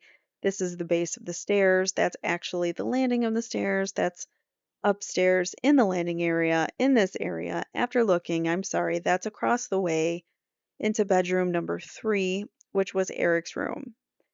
Is that the condition the room was found, the room was in when you found it? Yes. Going into the bathroom, that's the closet beyond the bathroom. Going out the door to the left onto the bedroom number 3, that's the bathroom right here off of number 3, the closet from that room, going into bedroom number 2, a dressing area we just passed outside the door to bedroom number 5, that's the door to the bathroom. Getting out of breath saying all this. Going out this way, turning down the hall towards the linen closet into the master bedroom. That's located in the corner of the room.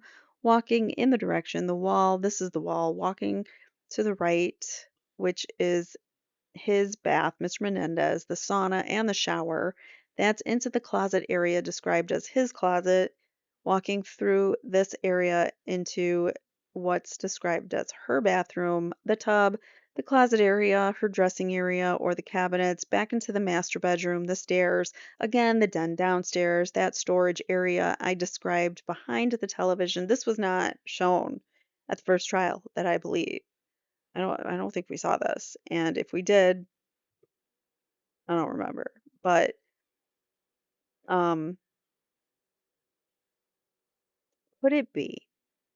Because they like to play the whole rich kid up thing, or rich kid thing up is what I meant to say. They play that up to to make you to make them less likable. Like, oh, they're just a bunch of rich kids. They're spoiled. They just wanted the money. This is all for the parents' money, their inheritance that they wanted early, whatever. Um, so could it be possibly that they did this this video to kind of show the opulent life of the brothers? Because I mean, they didn't go with it in the first trial that I can recall, that angle. So perhaps they did it this second time around trying to play that up again. Like, oh, they're just a bunch of spoiled rich kids, and look at this house and how much they had and how wonderful their lives were, and yet they still did this crime. I know Zoeller at the time when they made the video didn't know that it was the brothers, but knowing now, they could use it and be like, look, this is the home, this is their gigantic home that they live in with their tennis courts and everything, so you don't have to feel sorry for them. They're just a bunch of rich kids, potentially. I don't know. Perhaps it's part of the strategy from the prosecution. Going from the den into the kitchen, going through into the breakfast room, into the porch area, into the maid's room, the maid's bathroom. That's the door to the outside, that small yard area. Is that the conclusion of the video that was taken that day? Is the question from Mr. Khan. He says yes. So on September 17th of 1989, about a month later, do you recall where you were that day? Yes. Where were you? In New Jersey. What were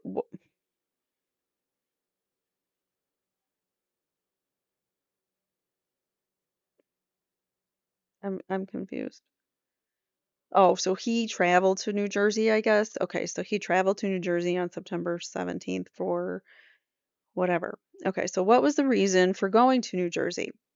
Further investigation of this crime. And what part of New Jersey did you go to? I went to the Princeton area. And who were you intending on visiting that day? That day, I had an appointment to see Terry and Carlos Baralt, who live in Cranberry, New Jersey. And who are Carlos and Terry Baralt? Terry Baralt is Jose Menendez's sister. Carlos is her husband. Now, as of that date, that is almost 1 month after the crime, had you personally interviewed the defendants? No, I had not. And when you went to Princeton that day, did you have, or the area of Princeton, did you have any intention of interviewing the defendants that day? No, I did not. Did you know where they were? No, I did not. Did you go to the home of Carlos and Terry Baralt? Yes. And when you got there, who did you speak to? I spoke to both Terry and Carlos Baralt. And did you see either of the defendants there that day? Yes. While we, and what I mean by we was Detective Linehan and myself, while we were interviewing Terry Baralt, we had mentioned that we hadn't been able to talk to Erik and Lyle Menendez. And she said, well, I'm sorry, Eric's upstairs asleep. Do you want me to wake him? So I said yes. What happened at that time? Well, we continued to interview Terry Baralt, and as we were completing the interview of Terry Baralt, Lyle came up in his car with a friend to the Baralt house. What happened next? He came in with his friend, and we introduced ourselves and asked to interview him, and he agreed. And was that interview videotaped? Yes, it was. And was it tape recorded with the knowledge of the defendants at the time? Yes. At this time, I have a tape recording that I would like to play that's been marked previously as 132 in the trial. I would like to mark that as People's 50 for identification. The court says it will be marked as Exhibit 50. And can you have the witness identify what this tape represents, please? Mr. Khan says yes. Showing you what has been marked as Exhibit 132 in the first trial, have you previously listened to this tape recording? Yes. And can you tell us what is contained on that tape recording? That is a tape recording of the interview of Lyle Menendez. Okay. We didn't have that last time. Having listened to that tape recording, is this a true and accurate copy that was recorded? It is. Your Honor, I have a transcript of that recording that I would like to mark for the purpose of admitting that transcript into evidence, and I also have copies of that transcript for the jury to follow along.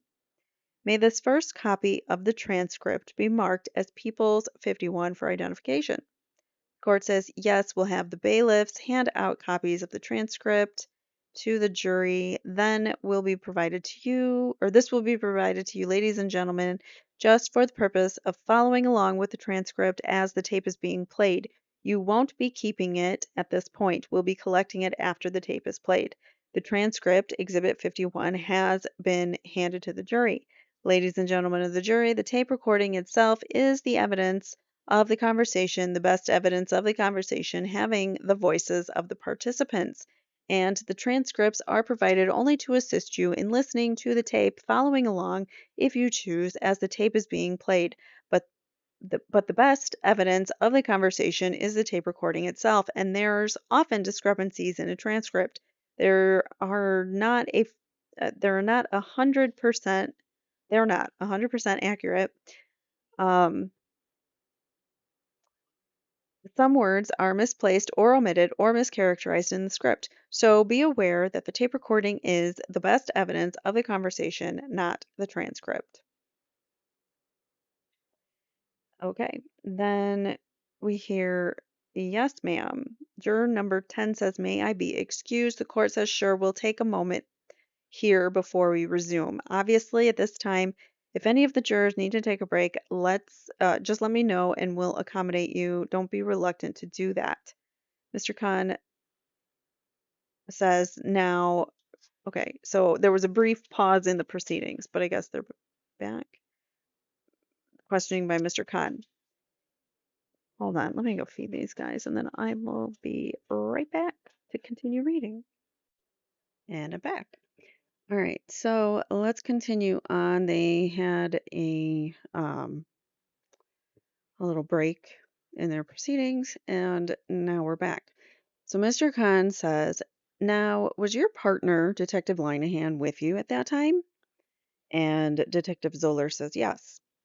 And for purposes of designating the speakers, have you previously had an opportunity to review that transcript, which we have now marked as People's 51 for identification? Yes, I have. And can you tell us what the L refers to in that transcript? The L is for my partner, Detective Linehan. The Z is myself, Detective Zoller. The M is for Lyle Menendez, and the voices that you hear in the background are um, unidentifiable. And then the asterisks are unintelligible words in the transcript. Mr. Khan says, "All right, at this time we will play the tape." The tape was being played. The court says, "Let's stop it right here. I think if you got a $29 player, you'd be better off than what you've got." Ms. Abramson says, "There's a Walkman, or where's a Walkman when you need it?" The court says, "Sound quality isn't very good. Having heard it before, it seems like it could be played better. The sound could be played better than that." The tape resumes. Mr. Khan says, this would be an appropriate time." The court says, "Okay, we'll resume tomorrow, then finish off the tape and see if we can perhaps have a little better sound quality. We'll resume tomorrow. We'll ask you to return at 8:30 a.m. Don't discuss this case with anyone. Don't form any final opinions, blah, blah, blah." Okay, so the court says we're in recess. Ms. Abramson says, "There is a matter I wanted to bring up, Your Honor." He says, "Okay, you want to wait until the jury leaves?" And there's a brief pause in the proceedings. The court says, "All right, counsel, any matters you want to discuss?" Ms. Abramson says, "Yes, I'd like the court to consider imposing a gag order on all participants in this case from talking about the case to the media, particularly talking about the case on camera to television media. I'm mindful that in the court's order, when the court denied the application of the electronic media to televise this case." Here we go. So they're talking about how the court did not want court TV in his courtroom again. "The court indicated what the effects of televised coverage might be on a non-sequestered jury." Oh boy, have things changed since then.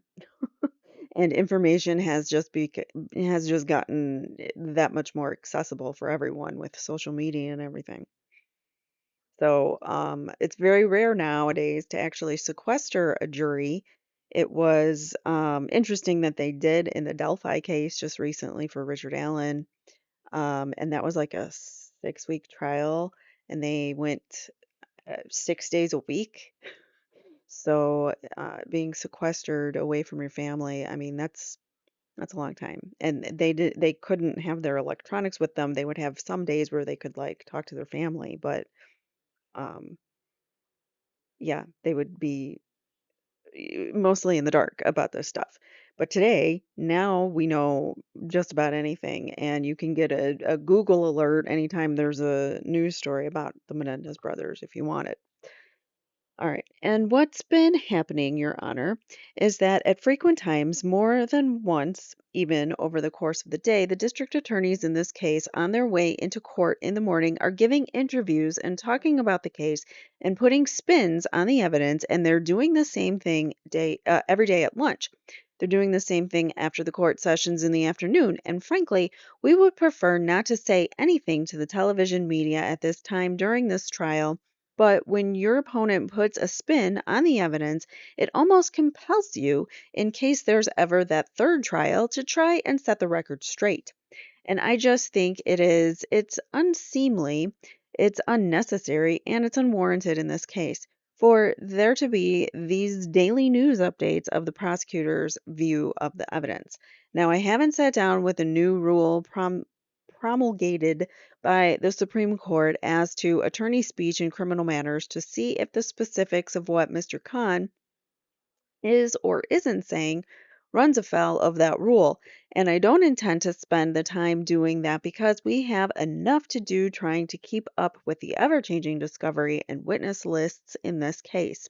But the fact is that I think the court's purpose, we do not have a sequestered jury. The court's purpose in keeping the camera out is because we're aware of how much exposure television is and how difficult it is with contrast television news. And I've seen one or two of these television broadcasts that we've sort of done, boom, popping out in the 6 o'clock news, popping out in the 11 o'clock news. There's Mr. Khan with his talking head, and then there's me with my talking head because I've just heard him. And I'm trying to set the record straight. And I would really like to see, in this case, Your Honor, neither of us as these little talking heads on television is a substitute for the televised coverage that the prosecution wanted in this case. I'm not seeking a gag order that would ban anybody from talking to all media to explain things, but I am seeking an order that would ban either side and all counsel, so the prosecutors, from appearing on television concerning this case because we have a non sequestered jury. I think we've all had plenty of opportunity to get our faces on TV in the past, and I, for one, am not interested. I don't think it's in the best interest of the case that we continue to do that because you know how the news just spins everything, and anything she says, they're just going to try to spin it to make the brothers look guilty somehow, anyways. So it's better for nobody to be talking, and none of the news media spin can be used on the prosecutor or the defense attorney's own words, is what I think is the main thing that she's trying to come across or put across. And I am totally with her on that because the media is crazy and they don't report facts, just emotion. All right, so the court says, did you wish to be heard, Mr. Gessler? Mr. Gessler says, I would actually join in that. I talked to the television media this afternoon at the lunchtime again because I was aware that Mr. Khan had talked about opening statements to them yesterday morning and this morning, and in spite of the fact that I have no desire to try this case on television, I have a desire to try it to the 12 people in the box who are going to make that decision. Sometimes you have to fight back. And in that spirit, I tried to do that today. I have no particular desire to be doing that every day, nor do I have a desire to be hearing what Mr. Khan said on television from other lawyers or from the media people who want to have a response. I want to have what's said be said in this courtroom to the 12 people who ultimately count in this case, and not edited excerpts and spin on what was said being put on the nightly TV. I think it's that that caused us problems this time in picking a jury from the way it was done last time, and it's not the way I prefer to try cases. The court says, do the people wish to be heard? Mr. Khan says, yes, I would oppose that, Your Honor. I think that particularly since the cameras have been excluded from the courtroom, I think that it impairs the right to the public to follow the proceedings if we were not able to comment to the public about the proceedings. They have questions which are legitimate questions about this proceeding, what we are doing, why are we doing it? The public obviously has great interest in this trial, and I think that the prosecution in particular represents the people of the state of California.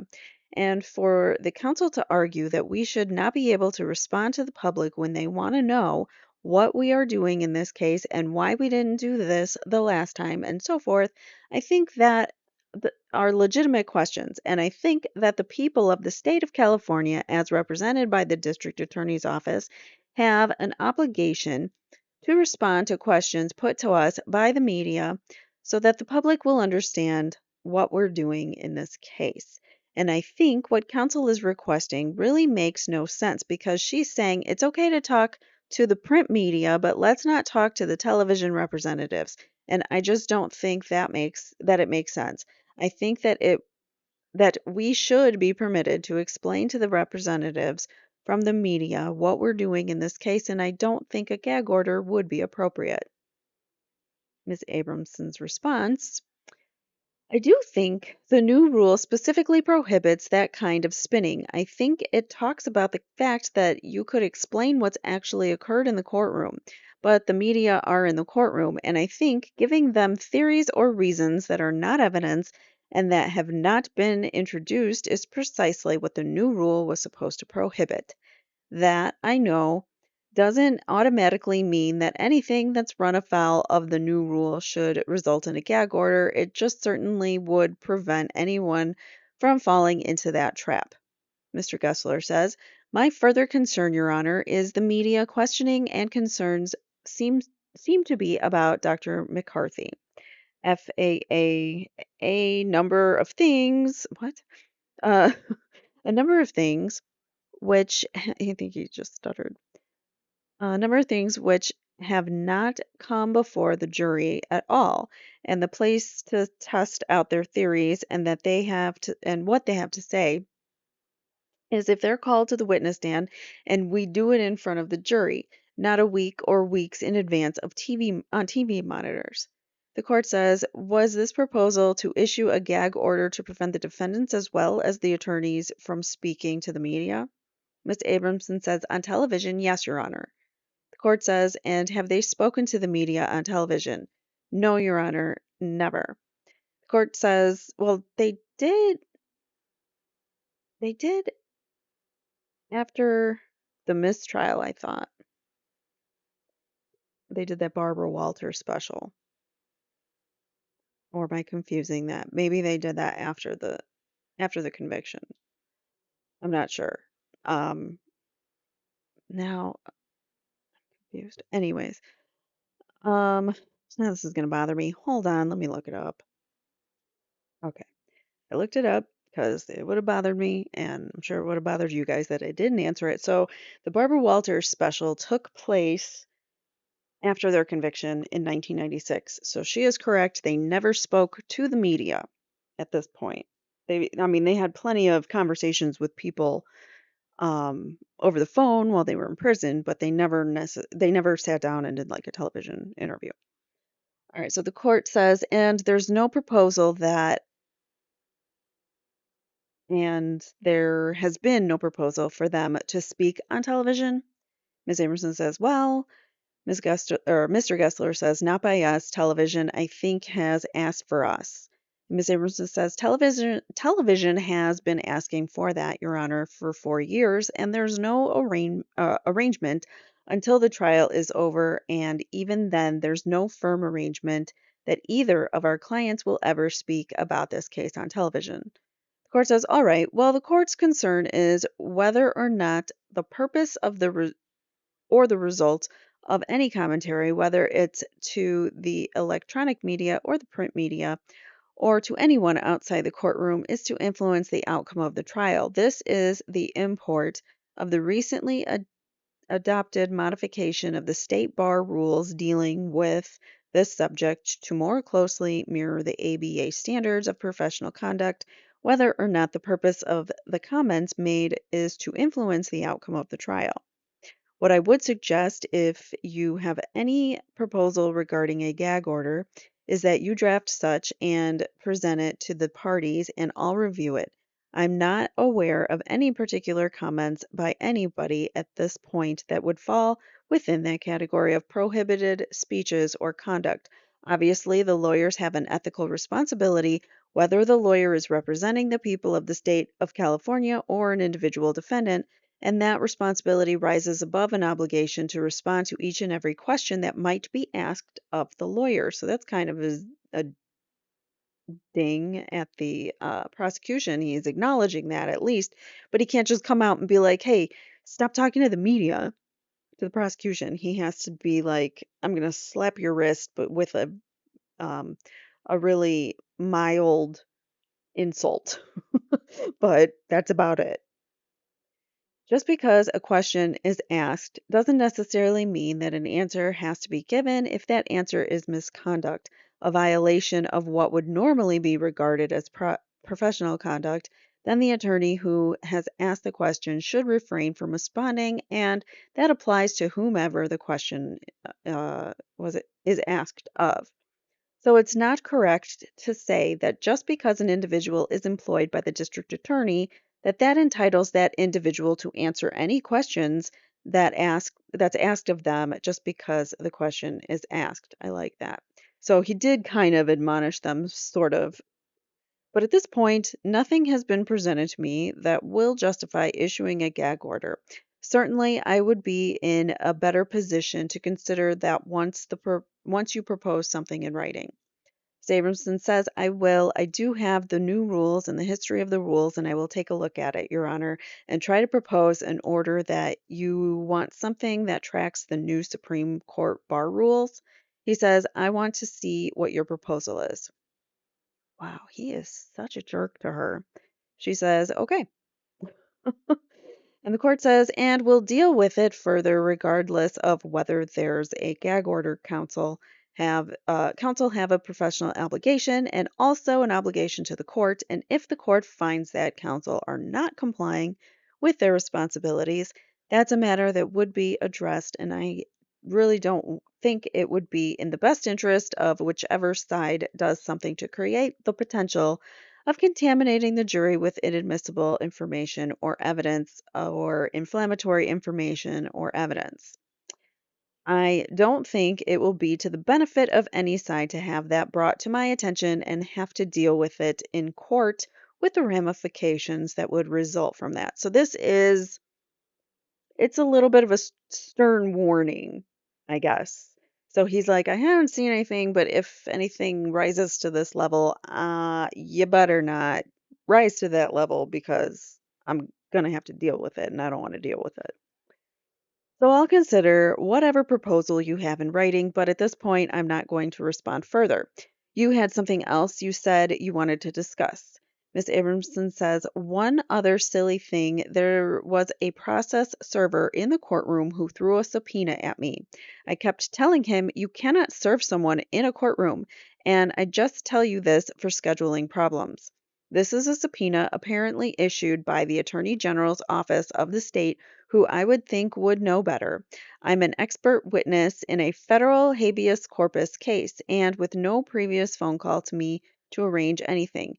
This subpoena was thrown on the desk, and Mr. Gessler saw this by the process server setting my deposition for November 4th, 1995 at 9 a.m. I don't feel I've been served, and I have no intention. Mr. Levin says, it's Saturday. Ms. Abramson says, I have no intention of appearing anyway. There's no guarantee. It's a Sunday? The court says, well, then you can take care of this with the Attorney General whichever way you want. Ms. Abramson says, I just want the court to know. The court says, we won't be in session that day, so you can do what you want.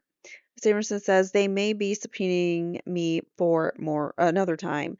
I have also been notified by counsel for the petitioner in this case, who are the ones for whom I serve as an expert witness, that there's going to be an evidentiary hearing in that case in front of the Honorable Manuel Real on December 13th and 14th, and they indicate that I am needed to testify.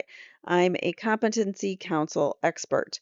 I've reviewed the transcript in this case several years ago. It was a capital trial in Pomona, and they want me to testify on one of those dates. The court, so she's obviously being called for another trial and to testify, and just making the court aware of the dates. Court says you're in trial here and will not be excused. If this trial is in session during that time, that's all you can tell federal court. You're here. Wow. He is not nice. I don't like Judge Weisberg. I'm glad I'm not seeing him do it because it would just make me like more angry at him, seeing his face as he yells at her. Uh, because they got into some heated fights in when we streamed the trial. So now we only get to hear it on transcript through my voice, unfortunately. All right, so the court says you're here. Ms. Amerson says, well, Judge, as you know, it's very rare to get an evidentiary hearing on a habeas corpus case in federal court, and they go very rapidly. Court says, in this case, it's rare we were able to get to trial, so this case is going to take precedent over that. Ms. Abramson says, what if I'm subpoenaed? The court says, then you'll notify whomever subpoenas you that you are in trial in front of a jury and it takes precedence over some evidentiary hearing, whether it's in federal court or any other court. Okay, so Mr.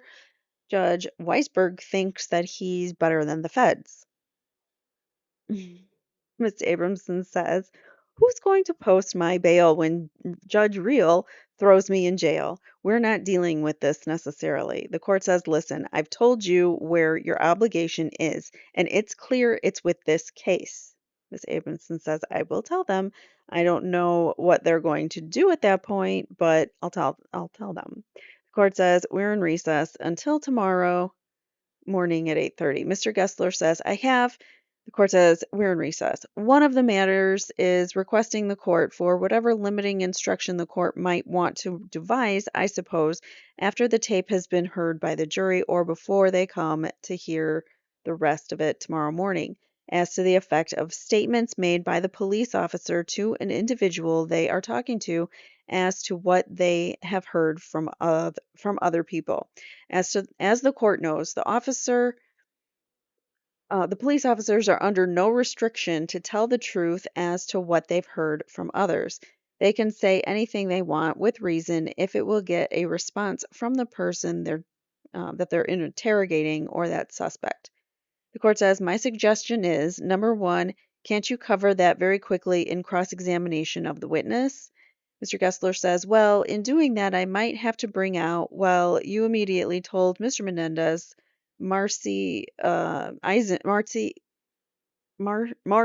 think is how it's pronounced, Eisenberg, told you the following things. And he can say, yes, she did. It's true, which then gets hearsay in front of the jury in that Marcy Eisenberg told them. That's what I would think, that a limiting instruction that anything that the police officer reports to Lyle Menendez that was told him by others is not to be considered for the truth of that statement. The court says, let me suggest that you put something in writing and give it to the prosecution and I'll consider it in the morning. Mr. Gessler says, I will. The other matter, Your Honor, is to the seating arrangement in the courtroom that we would again ask the court to allow the first row, particularly on this side, to be used by family members rather than the media. For one thing, it's because of the family members, I think, need and desire to be closer to what's being said. And second thing is, it's uncomfortable for us at counsel table to have the media about 5 feet behind us when we're writing notes or attempting to whisper to our clients. It's very difficult. It eliminates some privacy concerns there, or not. It creates privacy concerns rather. So the court says, well, that's something I'll let the sheriff respond to. I think there's good reasons not to have the family that close. Ms. Aronson says they were in the second row the last time. That would be better. The court says, I'll let the sheriff deal with that. That's something you can speak with them about. It's really a matter of security and the decorum of the court. And he rules the decorum of the court and the security. He oversees the bailiff. He oversees everything in that room. So why the heck is he like, he doesn't want to touch responsibility? He's like, oh, I'll let the sheriff handle that. I don't want to deal with it. You know? He's just like brushing him off. He really does not like the defense. He does not like, oh, what was it? So Judge Weisberg, somebody wrote, I think in a comment, and I have to go back and look. But he, prior to the Menendez case, he lost a big case that had to do with SA of a child and child A. And so in that regard, I think he has like a vendetta about it or something, or he thinks that SA of children it doesn't happen. I don't know. But so it just goes to show that I think he's using that bias in this case, and he comes off very rude to the attorneys, especially the defense. The court says, or Mr. Gessler says, it's also a Sixth Amendment problem. The court says, as far as the issue of wherever the press sits, again, just talk to the sheriff and see if you can work something out. Mr. Gessler says, I'll try. Court says we'll be in session until tomorrow. So that is the end of the state's case part 2. We will continue with the following day, which is going to be October 13th, and we'll continue with Leslie Zoeller's, Detective Zoeller's testimony. And I will see you then. Thank you guys so much for watching or reading along with me. Again, don't forget, links are posted below, and you can go and look at them anytime and look at the order of things. And I'll be posting in there some more stuff soon. So thank you guys again. Oh, one more announcement. I should have made this at the beginning. I totally forgot. But there was a fire that broke out by the prison where the boys are located. So nearby, they could actually like see the smoke and things in the air. They could see the airplanes trying to like drop whatever they drop on the water and stuff or on the fire. So water and chemicals and whatnot. So um, it was near the Mexican border, near San Diego-ish, kind of near the brothers, but it didn't. I mean, like the surrounding areas where it was evacuation area was kind of like getting closer to them, but they never were in the evacuation area, so they were always safe. And the over the weekend it rained, so the fires have been much more contained now. It really helped with the probably the air quality also, and the fires, at least in that space near the southern border. I didn't think that it would get that. I mean, LA is totally not near. It's quite a few hours drive away. Um, so I didn't think that the fires would even get near them. So I'm surprised that there were, but I'm glad that it was not such a threat. And I hope that those fires. And by the way, I don't know if I mentioned it, but Brian Friedman, who is the attorney for the Menendez brothers family members, so the 20 plus family members, Brian Friedman, attorney who's representing them, his house, he lived in the LA area, his house burnt down, unfortunately. But I don't even know if he's been able to go back and look at it. So who knows what's going on, and prayers and thoughts to all of them out there. Prayers and thoughts to you guys. Take care, and I hope to see you guys in the next one. Thanks for watching. Hit that like button on the way out. Bye, guys.